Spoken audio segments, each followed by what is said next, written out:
And of course, for generations in Lansing and across our country, union members have helped lead the fight for fair pay, better benefits, and safe working conditions. And every person in our nation has benefited from your work. You know, everywhere I go, I tell people, you may not be a union member, but you better thank unions. For sick leave, for paid family leave, and vacation time, because we are all clear, collective bargaining benefits our entire nation. Our entire nation. Because here's the deal, when union wages go up, everybody's wages go up. When union workplaces are safer, everyone's workplace is safer. So thank the union. Thank the union. And the bottom line is when unions are strong, America is strong. Unions have always fought to make our nation more equal, more fair, and more free. And in this election, everything we have fought for years in this movement for unions and for labor, is on the line. And I'm about to talk about it in real terms, because we always have real talk with each other. And your members can afford nothing less, which has been my appreciate your leadership. This election is about two very different visions for our nation. One that's trying to take us backward, him, and ours that is about moving forward and about the future. We fight for a future where we protect the freedom to organize, where we understand the importance of collective bargaining.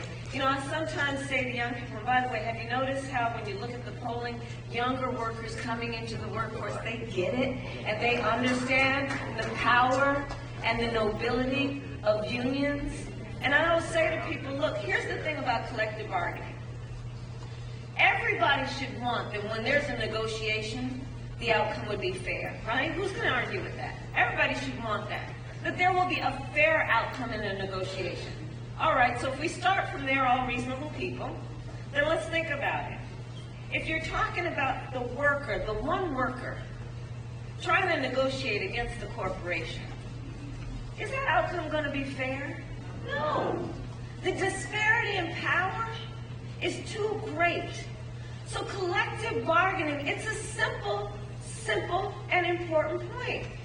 You let the workers organize so that the collective together, who have the same concerns, the same issues, can be banded together to have equal power in a negotiation, because the whole point is the outcome of the negotiation should be fair. That's what collective bargaining is about.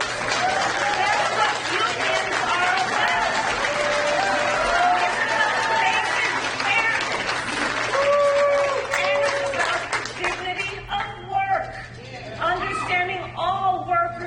Deserve to be treated with dignity and respect.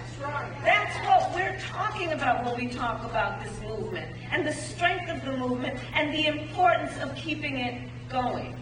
We talk about then our knowledge about the importance of building a future where we tap into the ambition of the American people, where we build what I call an opportunity economy, right? So every American has an opportunity to own a home, to buy a car, to build wealth, to start a business. And I will always, it is my pledge to you, put the middle class and working people first. I come from the middle class, and I will never forget where I come from.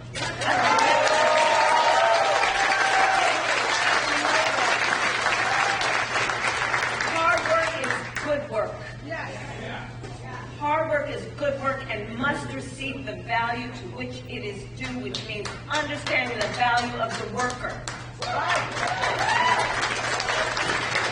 And we know we cannot have a strong middle class without American manufacturing. That's right.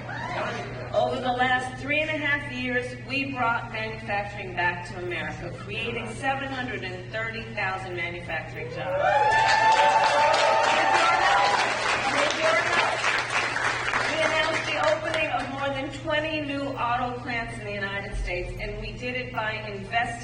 in American industry and American workers.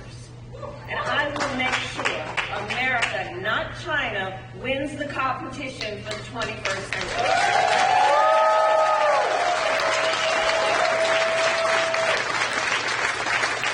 So on my plan, it's about investing in the industries that built America, like steel, iron, the great American auto industry. And we will ensure that the next generation of breakthroughs, from advanced batteries to electric vehicles, are not just invented, but built right here in America by American union workers.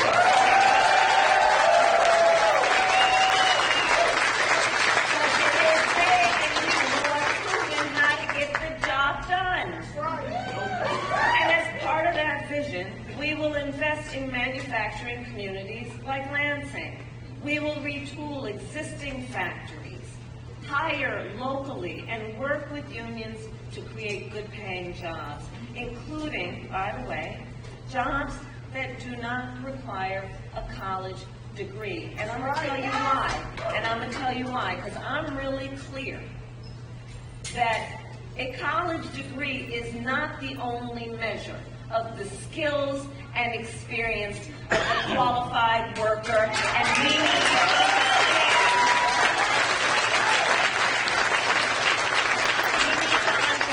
that. In fact, it is my pledge that as president, I'm going to do a critical assessment of federal jobs to look at those that don't require a college degree, so we can start talking about good jobs based on the skill and experience of the worker, and not random measures of who can do what.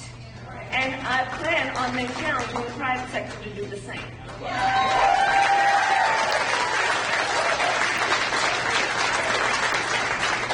And we will, importantly, protect the pensions of union workers and retirees.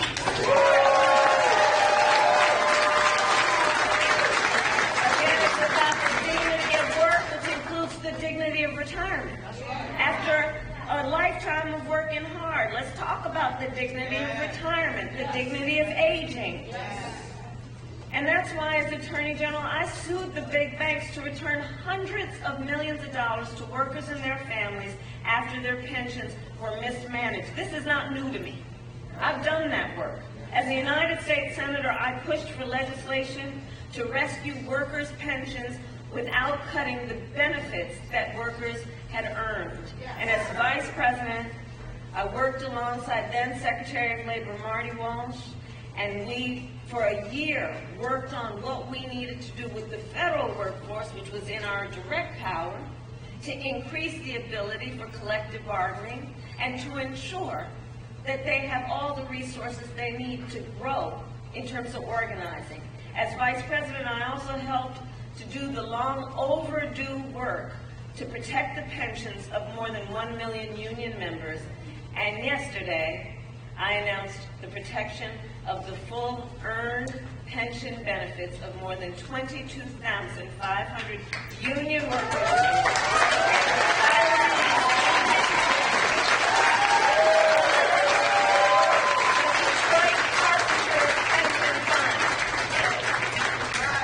Because again, just to put a fine point on it, when it comes to your pension or Social Security or Medicare, these are retirement benefits you have earned.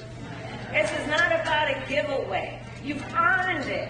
And it must be protected. And it must be respected after decades of hard work that you receive it. And honoring these benefits must be an ironclad commitment.